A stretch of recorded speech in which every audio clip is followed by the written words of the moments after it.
Okay, so good morning. Today's daf is Nedarim daf Kaf Gimel.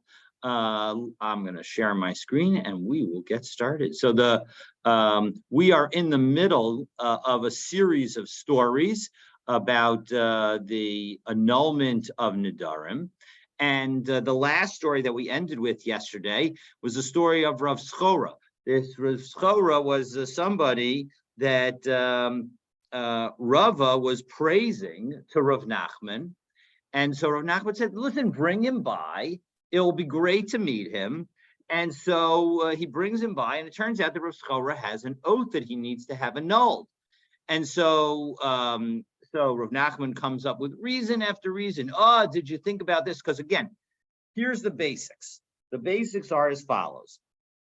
If there is something that was predictable, but you didn't consider it, then, and if you had considered it, you wouldn't have made the vow, then you don't have, in truth, the right intention to make a vow in the first place. And so as a result, it provides an opening to annul the vow because you didn't really have full intention because you hadn't really considered all the ramifications. Now, if something shocking happens that is totally unusual and is a surprise and is not predictable whatsoever, well, then we'll say, look, that's tough luck. I mean, if that's the only reason that you wish you hadn't done the vow, that isn't gonna fly, So that's what we're talking about here. Is the thing that happened sufficiently predictable? And okay, and so as a result, what happens is Rav Nachman comes up with all these different possibilities, and Rav Schora says, "Not, the truth is that I had sort of considered that, and I really made the vow anyway. How are you? I need help undoing it."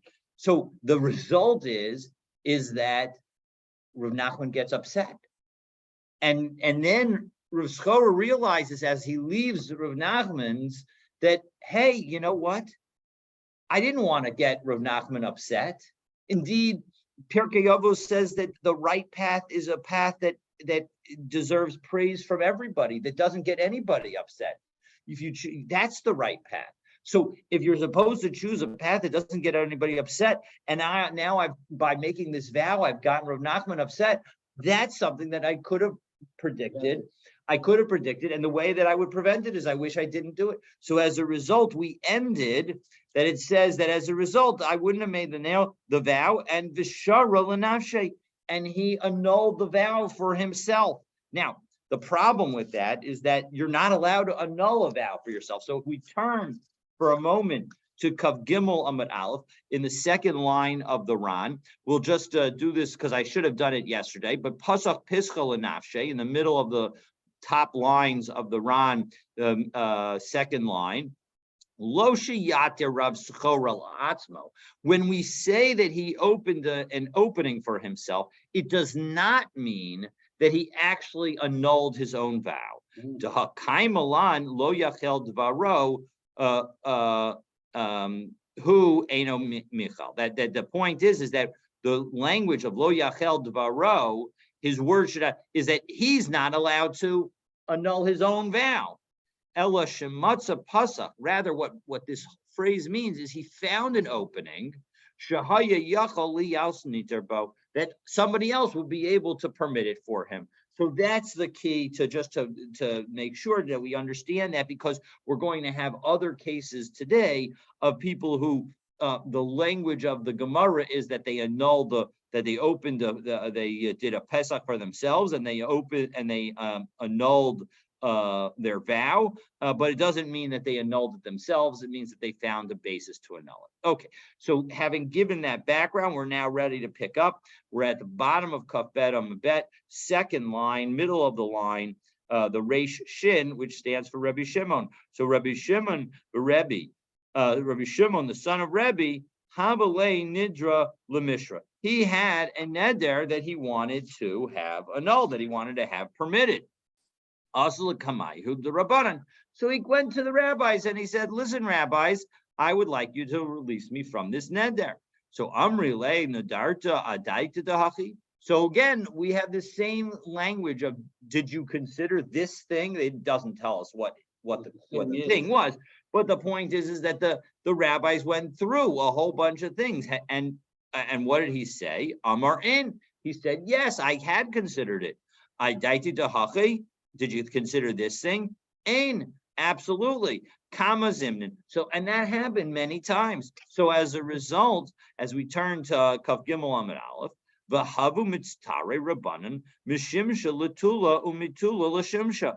And so the rabbis, they're walking back and forth in the Beit Midrash, going from the sun side to the shadow side, and back and forth, trying to figure out how to make this all work. So we'll skip the parenthetical. And Amrle Batnis Berei the Abashol ben Batnis.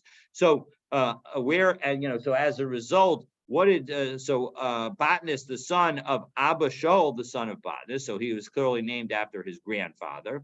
Mina darta adaita de mitzare rabbana mitula l'shimsha mishimsha latula.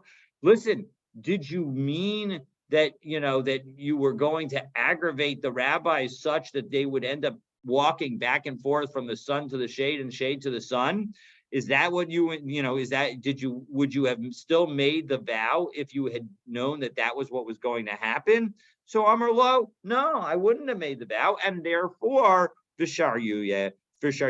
And so as a result, they were able to permit annul the vow. A third story. So you know what? I'm going to mark them. I'm going to do a count of them so that we have that clear here. So now this is story number 3. So Rabbi Yishmael bar Rabbi Yossi Havale Nidra Lamishra. So again, Rabbi Yishmael, the son of Rabbi Yossi, also had a neder that he wanted annulled. Asala Kamayo de Rabban. And again, he goes to the rabbis. Amrulay Nadarta Adaita Dahachi. Did you have this in mind? Amar Lahu. And yeah, he says, I did. Nadarta Adaita Dahachi. Amar Lahu. And yeah, I did. Again, he has all these different things in mind. So Kamazimnan, and it kept happening. Well, Kavan de Chazahu Katsra the Mitztare Rabbanan. So there was this launderer, this guy who does the laundry, and he saw that the rabbis were getting upset about this. So what does he go and do? Who did the causing of the upset? So it was Rabbi Yishmael. So Machye be'uchla de Katzre. So he took some utensil that is used by the laundry, and he hit Rabbi Yishmael with it. So Amar. So then, as a result, what did Rabbi Yishmael say? Nah, look, you're looking for something that I didn't want to have. I didn't intend that somebody would get upset about me getting you upset. That would result in them hitting me with a sprinkler, with a gadget. And so as a result, he permitted himself. Now, again, doesn't mean that he literally permitted himself, but he found the basis for others to permit him. So now, Amrle Rava, so that's in connection with this story. So now, Amrle Ravacha Medivti Ravina. So Ravacha from Divti asks Ravina, Hi Noladhu, how could this be allowed? Isn't this something that is a brand new? Nolad just means something that was born. But the point is that this is brand new, right? This is something nobody would expect some guy to come out of the blue and hit you with some piece of equipment, right? And the low musika daiti de machile katsra, right? That somebody, you couldn't have figured out. It wouldn't have come to your mind that some guy was going to hit him, with the laundry utensil. The Tanina, and we have a Mishnah. This is a Mishnah. That we have below on Daf Samach Dalid. So, Ein Poskin Lo Benolad. We don't make an opening to get out of a vow based on something that was unexpected, because there was no basis for the person to have thought about it in the first place. So Amar Le, so Ravina explains, Hi Lab Nolad. This is in fact not a case of Nolad. Not because what you're focusing on too narrow a specific. You're meaning, yes, it might be that it's nolad that this guy hit him with a piece of laundry, laundry equipment.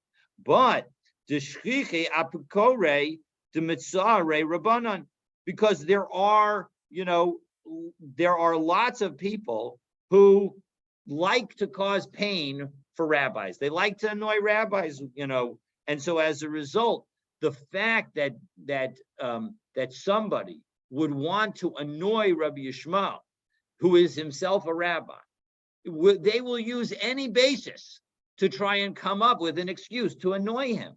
And so as a result, the fact that they came up with an excuse to annoy him should not, in fact, be surprising whatsoever. So the point is that the method of annoyance, the way I understand this is as follows. The method of annoyance may have been unique and unexpected, but the action of annoyance, that is not unexpected, and that is really what matters. So it doesn't matter the specific details, but rather the general category is what is really relevant here. And so as a result, it was okay for Rabbi Yishmael to find this basis to annul his vow. All right, so that's the third case. And now we turn to the fourth case. So the fourth case is an interesting case. So it's important as background to know that Abaye married a woman whose first two husbands had died. So, and that woman had children, and one of the children was a daughter. And the Abaye and his wife are going to argue about who the daughter should marry. So let's take a look. Again, this is for him, it's a stepdaughter. For the wife, it's a daughter. So the bisu de Abaye, havale hahi vrata. So the Abaye's wife had a daughter who Amar Likrivai. He said, I want her to marry my relatives. He Amra Likriva. And she said, no, I want her to marry my relatives. In those days, of course, it seems like people would often marry closer relatives, not so close as to be prohibited in the Torah, but, cousins and the like. If your cousins or further, that's okay. So Amar la, so he says, he makes a vow to her, Titasra hanuasi alach, you're not allowed to benefit from me. I avart adaitai umina asvat la lakrivach. If you go ahead and marry her off to somebody who's in your family, you cannot benefit from my stuff. Well, guess what? Azlat avart al date. She went and disobeyed and disobeyed what he wanted. But ansava likriva, and she married the daughter off to her relatives. So now, you know what? Abaye regrets having made the vow. Of course. So asa l'kamei de Rav Yosef. So he goes before Rav Yosef. So Amar Lai, ilu habayadat avra al daitechu minasva la l'kriva. If you would have known that she was going to disobey you, and that she was going to marry the daughter off to her own relative, Mia Darta, would you have made the neder? So Amar Lo, no, I wouldn't.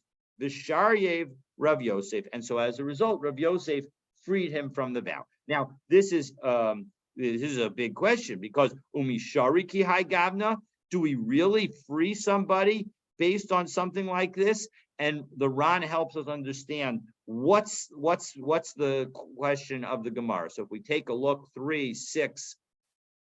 6 lines down in the narrow lines of the Ran, umishari hachi, Kolomer mishari liftach Pesach. Are we allowed to open a door? Open a door to annulling the vow.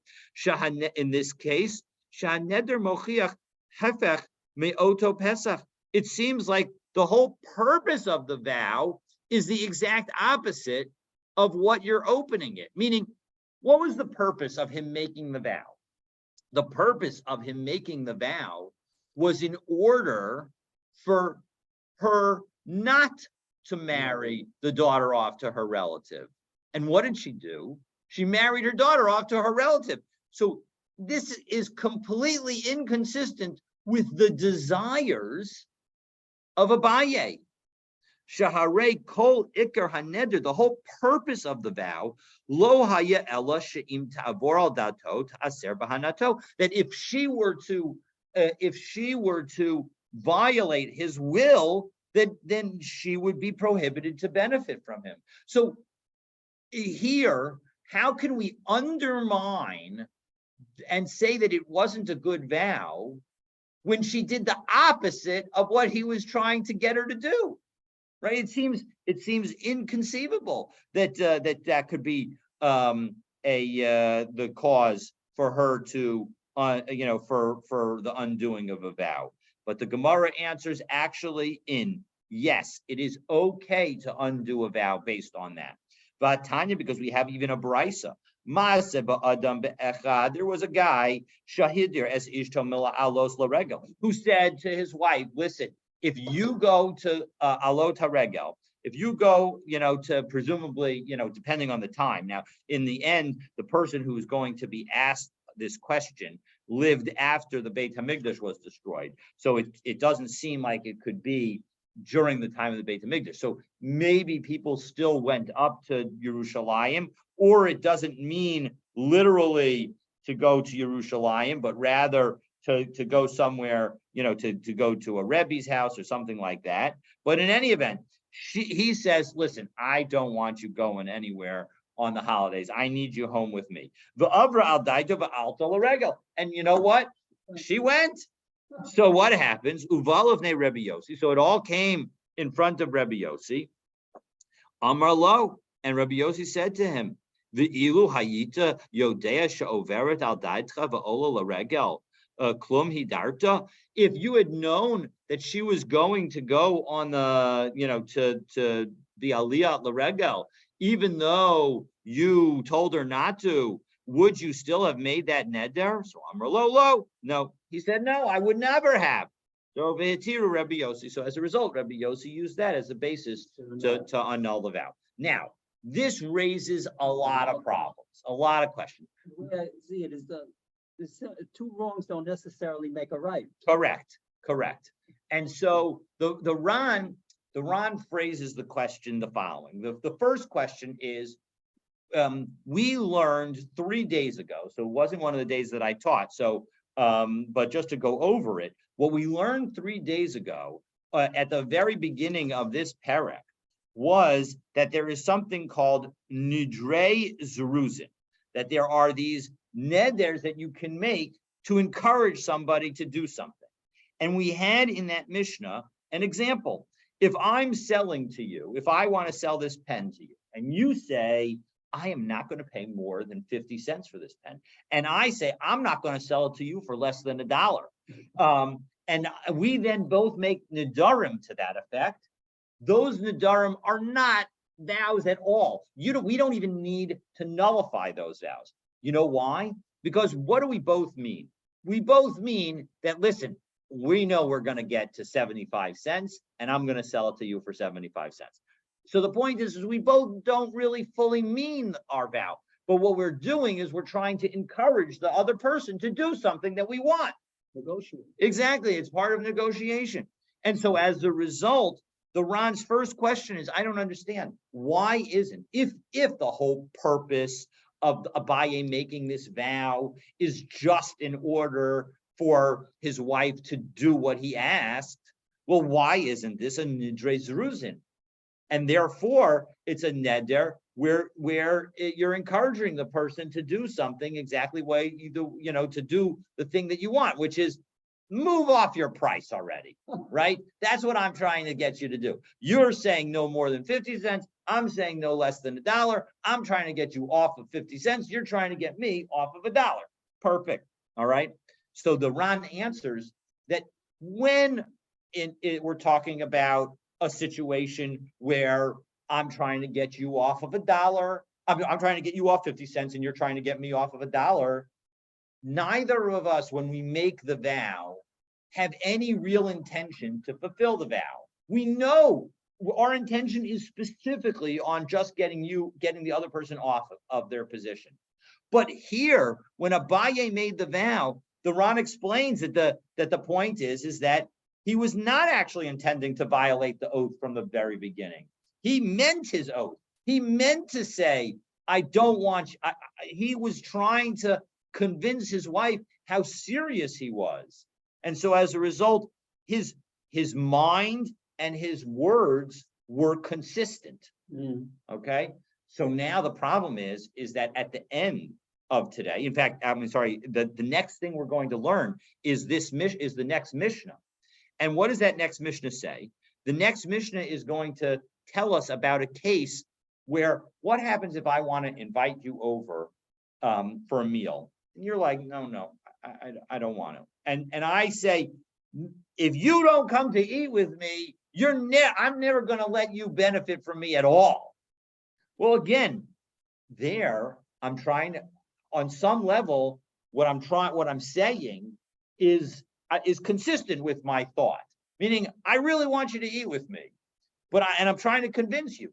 And we're going to say, although the Mishnah itself will not read this way, when we explain the Mishnah in the Gemara, we're going to say that the case is that that's also called a Nidre Zeruzin. And so if that's a Nidre Zeruzin, which is not a vow at all, again, here we have somebody whose intention, etc., matches what their words are saying, and yet we say that it's not a vow at all. And so in answering that, so the Ran explains that the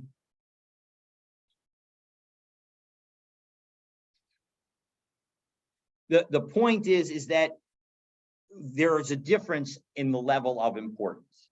When I'm inviting you to my house and I react by saying, I'm not going to allow you to benefit from me if you don't come, there's such a discrepancy that it's understood that my level of seriousness is not there, that this is meant to be an exaggeration. But the seriousness of the situation of a daughter marrying somebody, that's different. Maybe in that situation, Abaye really meant it. And so as a result, so now what we've done is we've identified according to the Ran, two characteristics of what are needed for or alternative characteristics of what are needed for a Nidre Zeruzin. You either need a clear no intention to fulfill the item at the start. No worries. You need to either think that you're not going to fulfill it from the very beginning.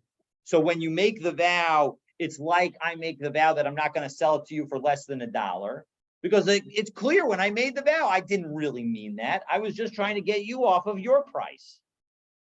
So that's one excuse for a Nidre Zeruzin. And the second excuse, which is the one that we're about to see in our next Mishnah, is the fact that a Nidre Zeruzin is when the level of exaggeration about what the oath that I'm making is so out of proportion to what I'm trying to get you to do. On the other hand, for the husband to say, well, if you go ahead and marry the girl off to your relatives, you're not going to benefit me at all.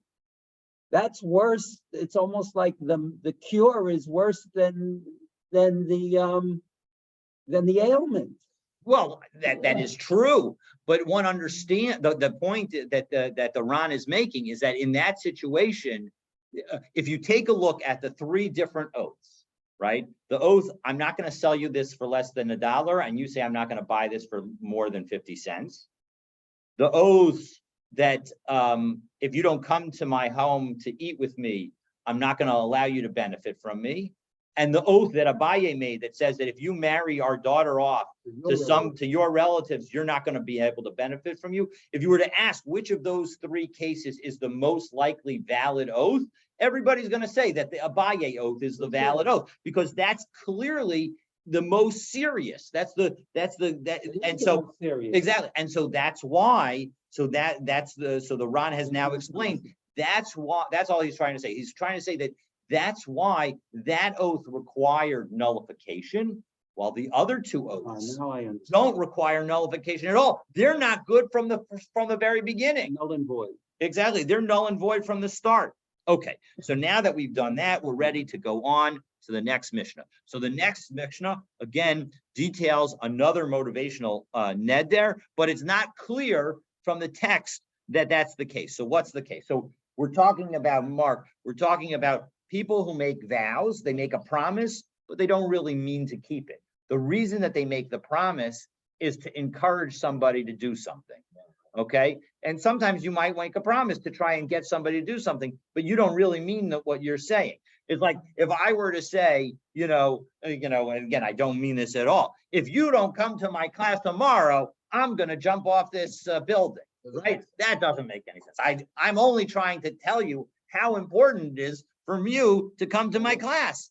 That's all I'm trying to do. All right, so let's take a look and see what the oath is. So Rabbi Eliezer ben Yaakov Rabbi Eliezer ben Yaakov says,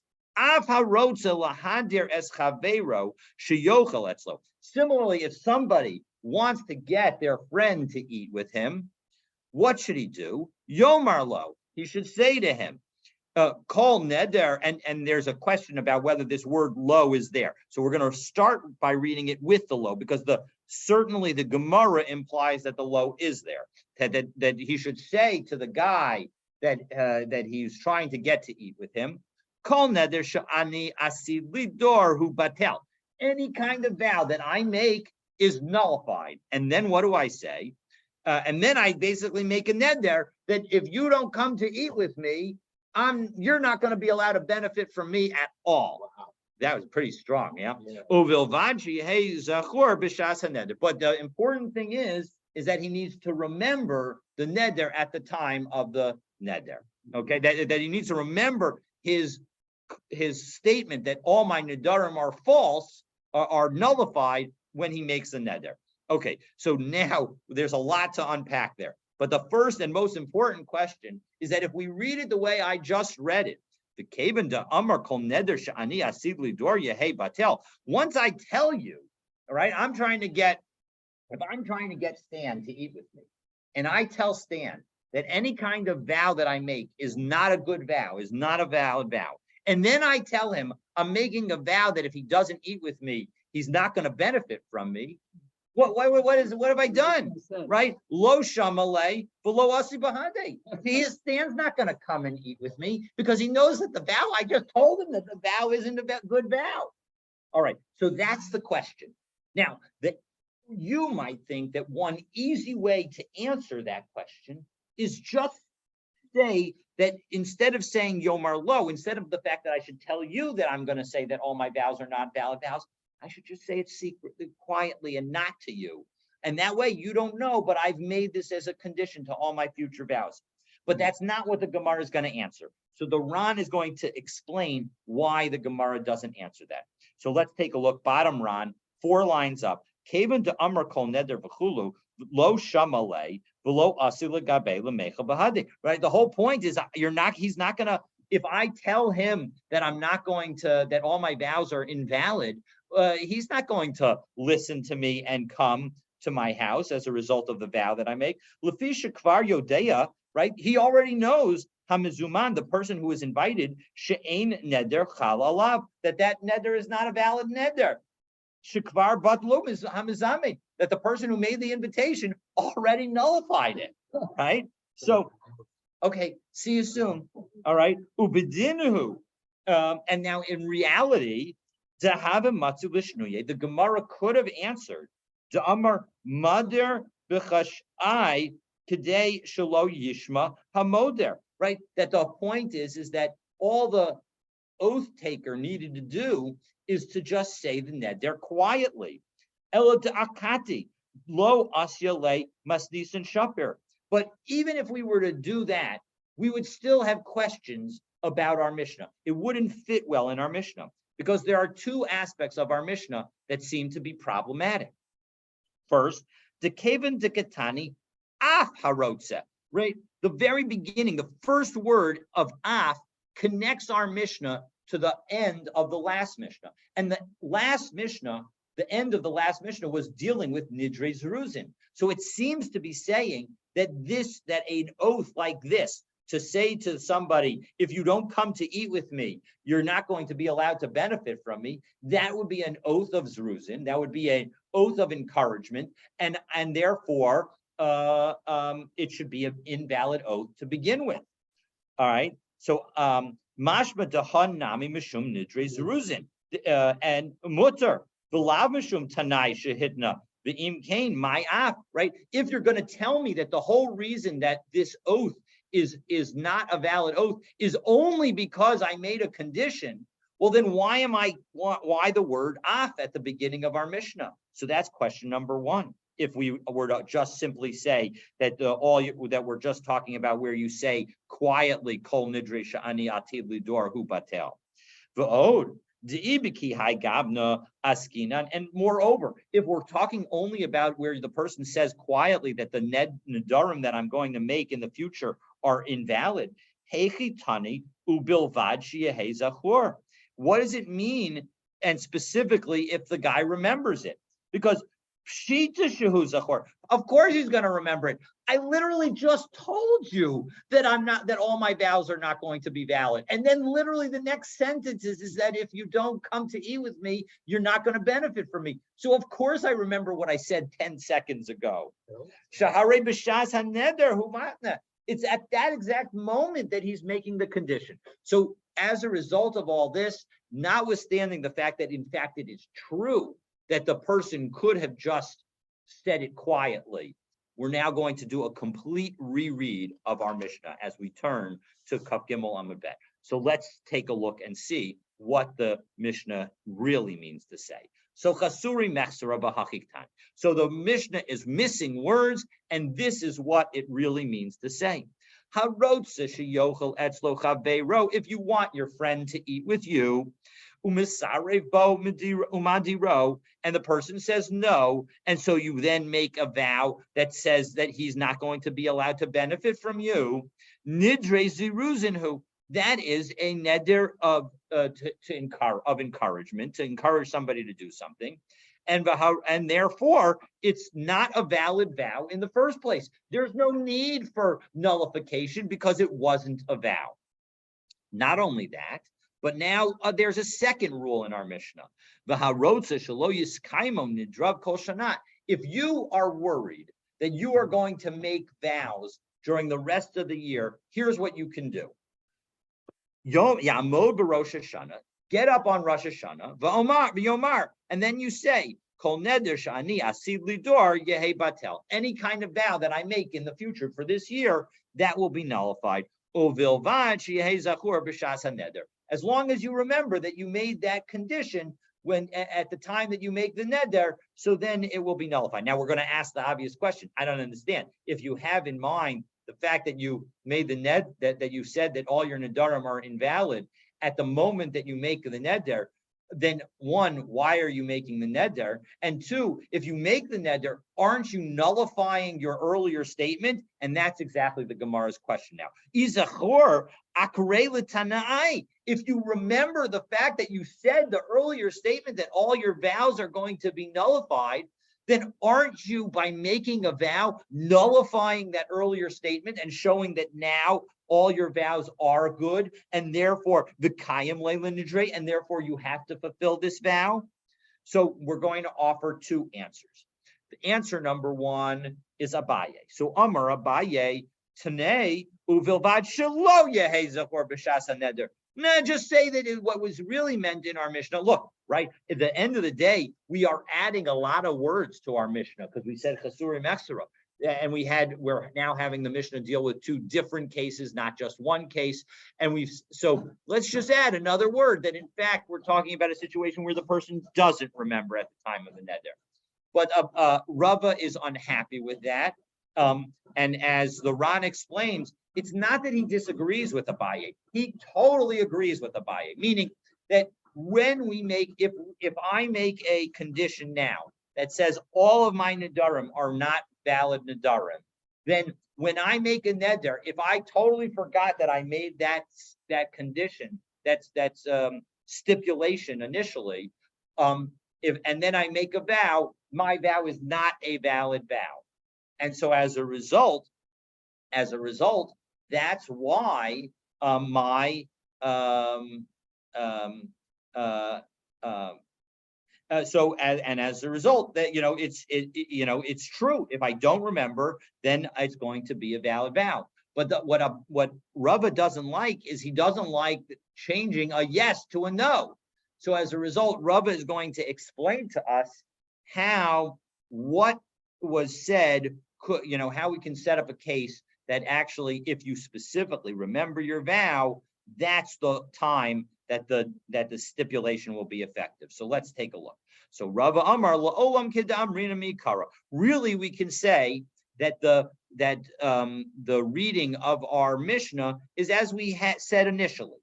That when the point is that if I say that all my Nedarim are invalid going forward, and then I remember it at the time that I make a neder, that's when my vows will be invalid. So what's the situation? And this is the case. My stipulation was not about all vows. It was about, or it may have been about all vows, but it may also have been about a narrow category of vows. It may have been vows about food. I said all Nedarim about food are invalid for this year. And so now what happens? I remember Vahashta Kanadar, and now he wants to make a neder. So Izachor B'Shas HaNeder, if I remember and specifically mention my original stipulation. Now I don't remember what my stipulation is, right?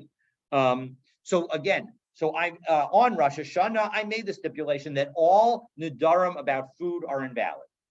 It's now Pesach, okay? So it's a half a year later, and now a little over, and I say, oh, I want to make a neder. But I know I made a stipulation, but I don't remember what was the stipulation about. And so now I make a neder. Now, if my neder is not about food, so then it'll be a valid neder. But period. But if my neder is about food, and I say at the time, listen, I remember I made a stipulation.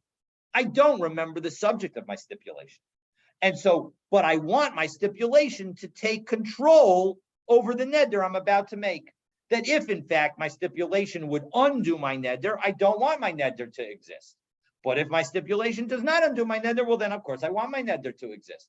So now I make a neder that I'm only going to have matzah with jelly, or I'm only going to, I'm not going to benefit from matzah unless it has jelly on it or something along those lines. So the point is that I've made some kind of neder. But the neder had to do with food. Now I didn't remember that but now the next morning I wake up and I say, oh, do you know what my neder, what my stipulation was in Rosh Hashanah? My stipulation was if it has to do with food, it's not a valid neder. So now, as a result of that, because I specifically mentioned that I wanted my stipulation to be strong and to override any neder that I made if it would do so. So then my stipulation overrides my neder. But if, on the other hand, I remembered that I had a stipulation, I don't remember what it was for, but I remembered I have a stipulation, but I don't specifically state it out loud. And I don't specifically say that I want my stipulation to take precedence. And now I make a vow about the matzah and how I want to not benefit from matzah unless it's got jelly on it or something along those lines.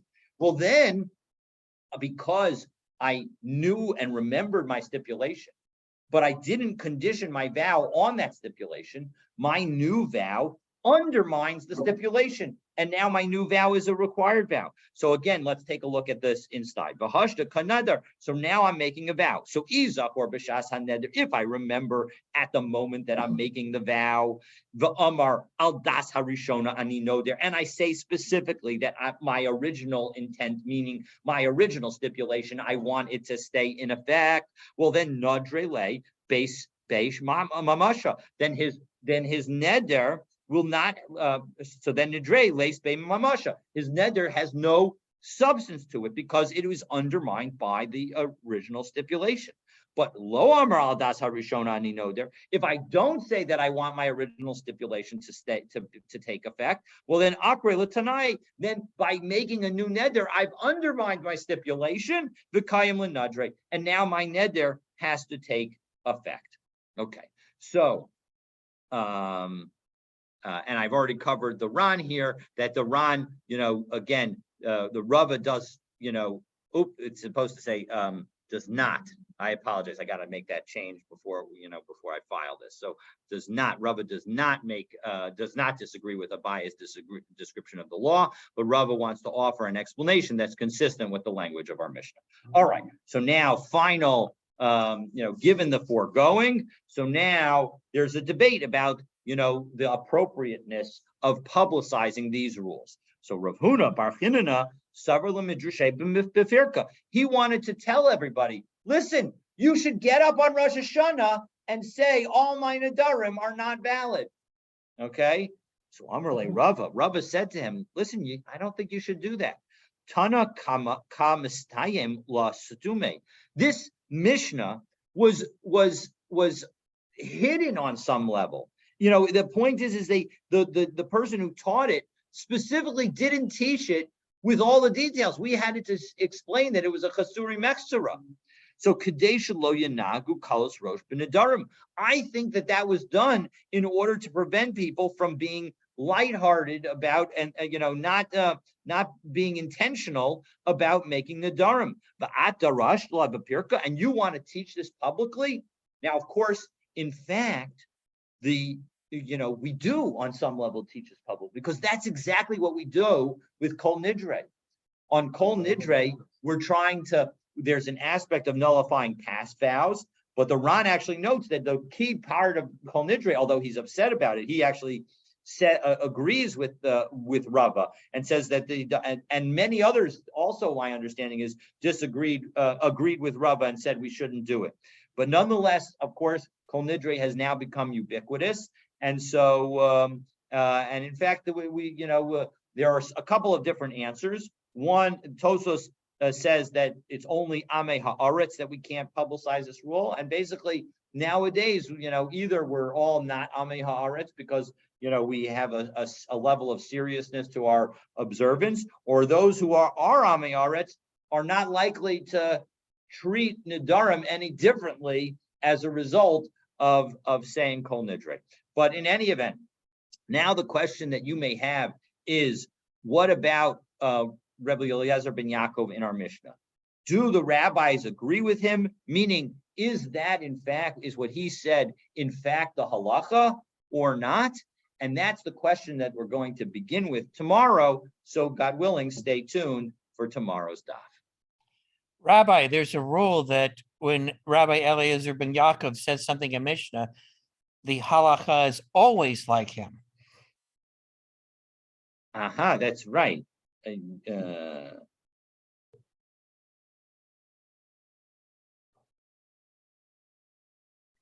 are. And we just saw that. So,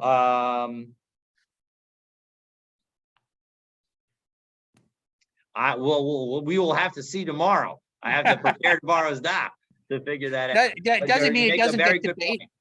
Doesn't mean it doesn't get debated, but I've never seen a case where I'm not aware of a case where that's not the. Yeah.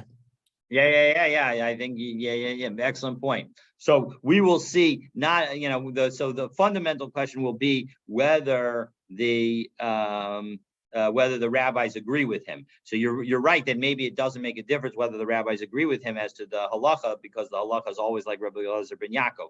But presumably, my guess is that we'll see exactly where things come out, God willing, tomorrow. So this obviously would be the Talmudic source for Hatarat Nedarim, and more importantly, Kol Nidre. Absolutely, that's exactly what I was trying to say. 100%. That this Gemara is the key source for all of that, for this whole concept. And presumably, Rabbeinu Tam making Kol Nidre about future vows. Primarily. Correct. The Ran notes the fact that the language in his days was about the past, and that it really should be about the future. And you're exactly right. Rabbeinu Tam converted it to also address the future. And so, and the truth is, when we do a Taras Nedarim, we also make that statement about the future. So, we try to exactly cover this. Now, there's a debate that's noted in the Ran about the extent to which that future statement only works for Nedarim or works for all different types of vows. Wow. So the halacha, it becomes a little bit more complicated, because you can't just necessarily assume that because what we've said works for Nedarim, it also works for other vows. But hopefully, as we go through and we eventually get to Shavuos, etc., hopefully we'll get a better understanding of the scope of that through our learning together. Yasher Koach, thank you. Brooke Tiyet, great to talk, great to learn with you. See you, God willing, tomorrow. Amen.